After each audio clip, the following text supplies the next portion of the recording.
And so we're seeing gross darkness begin to, increase. Well, we've been on our program, on our show here. We're here to be the light, to encourage you. We knew this day was coming. It's been here, but now it's taking over a lot more things. But the darkness does not defeat light. Light defeats darkness. This is a moment in time when people begin to see,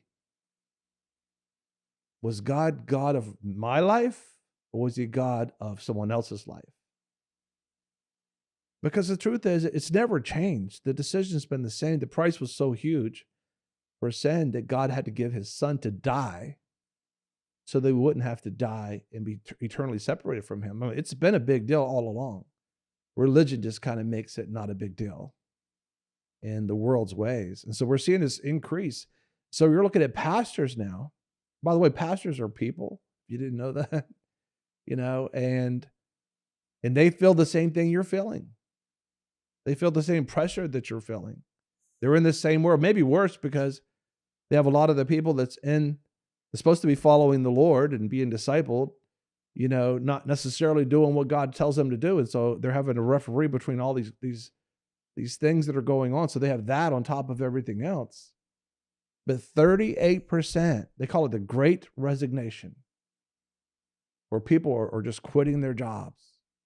Well, 38% of pastors, according to Barna, are quitting. As a matter of fact, take a look at this, and we're going to talk about this because I want to encourage you not to quit. Don't quit. Just relax. Don't make any radical decisions. Find someone who loves God too, and maybe you can contact us, but don't quit. There's nowhere else to go. Peter said, where else can I go, Jesus? You have the keys to eternal life. Listen to this. This is CBN reporting from the Barna Group called the Great Resignation.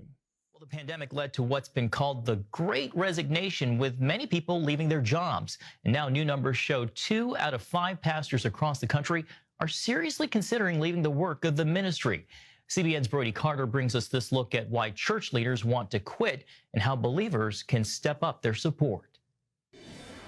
According to the Barna Group, the country's foremost researcher of all things religious, it's the highest number they've seen of pastors leaving or seriously considering stepping down from the pulpit.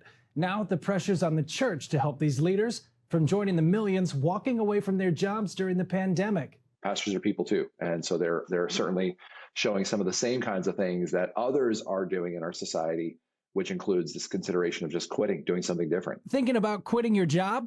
Your pastor could be as well. It's now 2 out of 5 pastors who say they're seriously considering quitting. It's the highest we've ever seen. While studying trends in the church, Barna Research took a deep dive into leadership.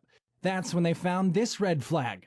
38% of pastors want to quit now, compared with 29% in January. During and after the pandemic, about a third of practicing Christians, had disengaged from their congregation, just sort of stopped showing up. Here are other concerns to consider. More than 4,000 churches closed in America in 2020. Over that same time period, more than 20,000 pastors left the ministry. On top of that, 50% of current pastors say they would leave the ministry if they had another way of making a living.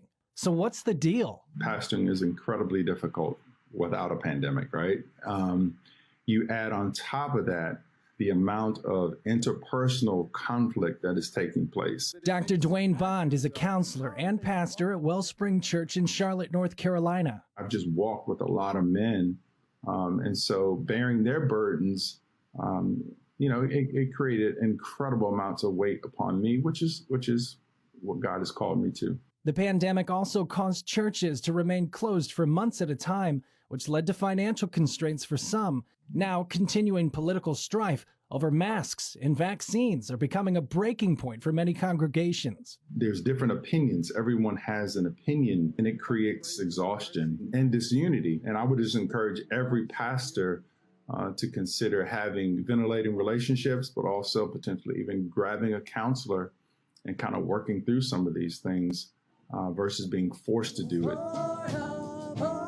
Dr. Bond sees this season of suffering as an opportunity for the church to provide support and hope for those dedicated to feeding our spiritual lives. When you think about it, when the book of Acts, when affliction came, what the church really exploded, right? The pandemic, I think the long-term effect of it is going to really be a stronger church, but probably a smaller church. Dr. Bond went on to say healing in the church begins with leaders, such as elders or deacons. He also recommends teaming up with other churches to give pastors a break, adding church leaders should never be ashamed for seeking counsel during difficult times. Brody Carter, CBN News. Man, when you think about that they're feeling the same thing everyone else is feeling. Everybody's feeling it. If you're feeling like this just worldly, demonic, oppressive, depressive, sad, no resolution. Normally when you're designed, how you've been designed is that you can solve problems as long as somebody defines the outcome. Like, is it supposed to be a 10-yard race or a 20-yard race? But when you look and study these demonic strategies of the adversary, Saul Alinsky, Rules for Radicals, all the stuff that's happening right now, Cloward and Piven and all these folks that are doing things right now, is they're not going to define what success is. When you start doing a certain thing that they say do, they're going to change it again. It's called, Marshall Gantz, a community organizer, says that these organizers of this darkness, if you would, but he's talking about community organizing. He said they're pretty much, you got to be schizophrenic to do this, because you're constantly changing, and schizophrenic is somebody who's lost their mind. And so you're not, don't worry about logic. It's just, don't worry about that. That's the world trying to play games on the world. That God is the same yesterday, today, and forever. And what I want to tell you about, and what God shared with me, made known to me, that the Jesus revolution, what we saw happen in the 70s, what God did, how God moved sovereignly. I'm not saying that the 70s are coming again. Let's just hope that the colors are green. Anyway, so I'm just saying that God moved in the middle of all that difficult thing. I mean, in 1980, it's reported that interest rates were as high as 19%. Some reports are, I believe. I mean, 19%. Can you imagine your house loan being 19%, your car being 19%?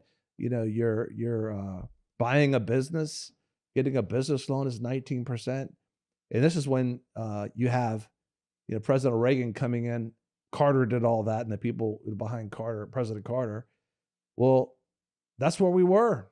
But in the middle of all that, in the 70s, God did some amazing things. The Jesus revolution is where people who were disgruntled with all authority, they were disgruntled with any form of structure whatsoever, basically, and they were against people that had a job, and they didn't mind riding in the cars with people who had a job because they hitchhiked. But when you look back, I mean, it's like God just sovereignly began to move, and he did sovereignly begin to move. And we talked about it in the Charismatic Renewal movement. We've been talking about this, is like part 10 talking about it, because I want to encourage you. I know these statistics shout things aren't going good, because if your pastor's feeling that way, then the flock, don't tell them what the flock's feeling like. And so thank you for watching the Greg Lancaster Show. Don't forget to follow us, like us, and subscribe. Go to our YouTube channels, Facebook, Instagram, Rumble, Parler, Spotify, iTunes. Download our app, even on Getter. Go to the Apple Store and rate us. When you rate us, more people will get the broadcast. That's how this whole logarithm thing works. And thank you for watching the Greg Lancaster Show.